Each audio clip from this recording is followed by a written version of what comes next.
Erica Nisborski, your host for Behind the Lens. On our program, we talk with noted photographers about their work. And today, I'm very pleased to have as my guest, photographer Chuck Campbell. Welcome to Behind the Lens. Thank you for having me on the show, Erica. Chuck Campbell became interested in photography in the late 1970s when he took college classes in both black and white and color photography. At that time, he used a Canon AE-1 film camera. And much to the dismay of others in the house, he often converted his bathroom into a darkroom so he could process and print the film and images. But by the early 1980s, he drifted away from photography, and during the remainder of his 30-year military career, Chuck shot only the typical family and kids' sports photos. Then a couple of years ago, in his need to do something more creative, he pulled himself back into photography. He began the journey to improve his photography by reading a wide range of books, magazines, and newsletters. He acquired the latest version of Photoshop and learned how to better process images, and he joined the Northern Virginia Photographic Society, or NVPS. There he met talented photographers, took advantage of the group's workshops and competitions and presentations by noted professionals, and he became excited once again about photography. His renewed efforts to improve his photography, says Chuck, have finally begun to pay off because his images have won a host of awards from NVPS and are now on display in several private collections. Through it all, Chuck believes his photography offers a lifelong opportunity to learn, and that there will always be new and exciting places to explore and wonderful images to take. So from reading your biography, it's clear that you work very hard on your photography. So what does photography give back to you? Photography gives back to me the opportunity to have some purpose when I travel. I love to travel, and I love taking photographs and to be able to capture the essence of the places I've been. It also gives me an opportunity to explore the creative side of my brain versus just the logical side. And what photographers inspire you? Early on when I started in photography back in the 70s, I was doing mostly black and white, so Ansel Adams, Edward Weston were the folks that I really liked a lot. But then in my new reincarnation of photography, there's a couple of young photographers that I really like, Joe Rossbach and Ian Plant. Mm-hmm. I think they take some wonderful photography, and they have some very inspiring pictures. And when you go out to shoot, what are you trying to achieve?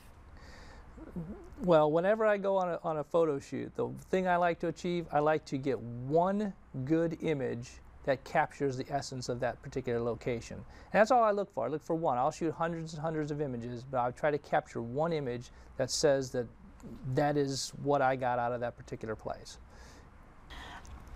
And you've brought some images with you today. Let's talk about some of them. Great, thank you. Yeah. So we have the first image here. You have here a Mediterranean morning. What brought you to this image? Was it was sunrise? This was a sunrise picture that was taken in a cove on the Mediterranean, and it started real early, so it was before sunrise when I started this process, and what I learned about this is that you have to keep walking around and looking until you try to find the right spot. And by the time I got to this particular spot, the sun had already come up, but the sunrises and the sunsets are my favorite times to shoot, just because you get that really beautiful light. Mm-hmm. And then in contrast, we have the next image, which is a nighttime shot. You were saying earlier you also took it during the day. What made you go for the nighttime shot of this scene? The daytime shot, what I was trying to show with this particular picture was the contrast between the old castle and the new town underneath, below it. And shooting in the daylight, you weren't able to really see that contrast. And so by shooting it at night, I was able to show the light trails from the cars, which to me symbolizes a more modern society, and then you still have the old castle overlooking that new town. And with the contrast and light, it really draws you in. Your eye kind of weaves through the image up to the castle. It's very nice. Thank you. And here we have a different view of Washington, D.C. It's kind of your thing. You capture these iconic monuments and scenes in a different way. is this the sunrise here? What brought you to this scene? This was when I started last year. I focused and did a portfolio on bridges. So every time now I see bridges, I want to stop and take pictures. And this is a bridge, Arlington Memorial Bridge, that I always want to take a picture of from the top side. Other pictures I've seen are from below. You can see the arches. This one was from up on top. As you know, taking pictures of things in DC are sometimes difficult to find that unique picture, because there's the monuments are taken millions of times, the pictures are taken millions of times. So this particular picture, I wanted to show the leading bridge going into the picture, but I know you've talked about HDR in a previous show, and this is an HDR shot, because exposed for the sky, then the bridge itself would be too dark, and exposed for the bridge, and the sky would be burnt out. So this is just a 2-image shot blended with NYX HDR FX Pro. Nice. And keeping with the bridge theme, we have the Oakland, the Bay Bridge here, and the perfect time of day you've picked. The colors really pop, and this one is not HDR. Correct. This one is not, and this was a little bit before sunset. And what I really liked about this particular picture is that light blue is very calming blue, and then all of a sudden you have this bright red and white pop of the colors from the boat, which just struck me. And I also like the repeating patterns of the columns and the boat, and it all ties in together. It's framed very nicely, and a lot of photographers crop in the camera and some crop out of the camera, and that brings me to our next image, where you've taken a very small piece of a larger image that you had taken. Let's talk about that a little bit. Great, thank you. This particular picture is New York City's the High Line, which is a converted elevated railroad track. It's about 1 mile long, where they took that and made it into this really nice walkway. So it's 1 mile long, so this is all I have from that mile long. This to me represented that particular picture. The picture this came from started out as a much larger picture that showed the railroad track, the path. It showed other plants, it showed buildings, it showed sky, and to me it just didn't feel right. It just didn't look right to me and make me feel like I captured what I wanted to capture. So I kept cropping in and cropping in and cropping in until I got to just this little piece here, which shows the railroad tie, a little bit of the path, some vegetation, but the part I liked about this one is that if you follow the railroad tracks in, it has a light spot behind the dark, which kind of leads you through to show that there's something beyond that. And what was beyond that was the rest of the path. And you mentioned you get very low oftentimes when you're shooting. You get almost on the ground. Were you just about on the ground here? I was, and I like doing that. I like getting a very low perspective to try to help bring the viewer more into the picture, and it's a more unique angle than just standing up and shooting it, or even getting on your knees. I try to get as low as I can on a lot of these pictures. And then, keeping in the theme of bridges, we have the footbridge. And what's going on in the water here? It looks like you've shot at a very slow shutter speed. Are those fish? Yes, those are koi, and this was an 8-second shot.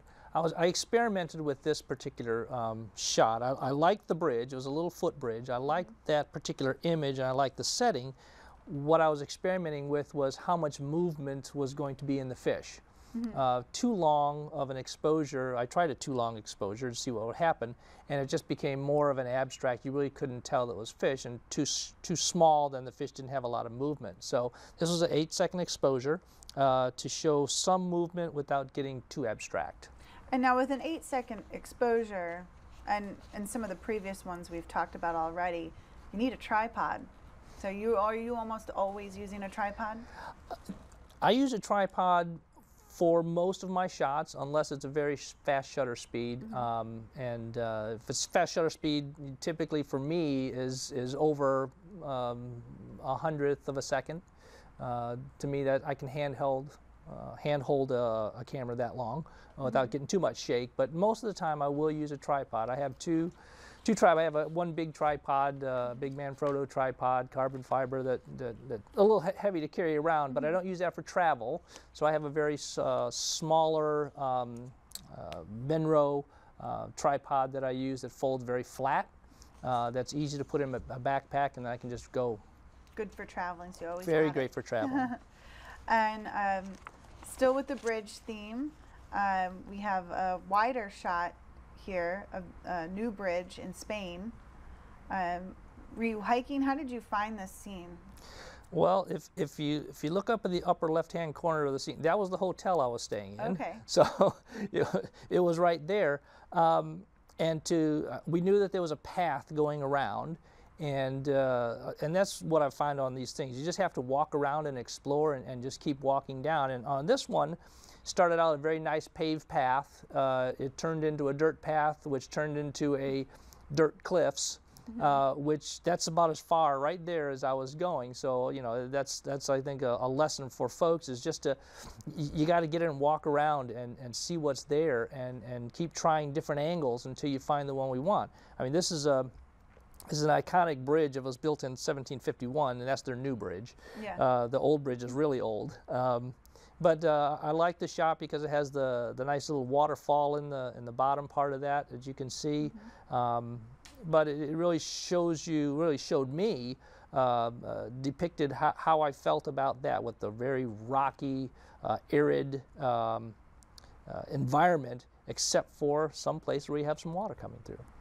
And you're using a really nice wide landscape lens on that too, the 10 to 22 millimeter lens. So you find you use that a lot for a lot of your wider shots? Yes, for the landscape shots, I will use the 10 to 22, and because I use a crop sensor camera, the 7D, the 10 to 22 equates to what, about 16 to 36 or 37.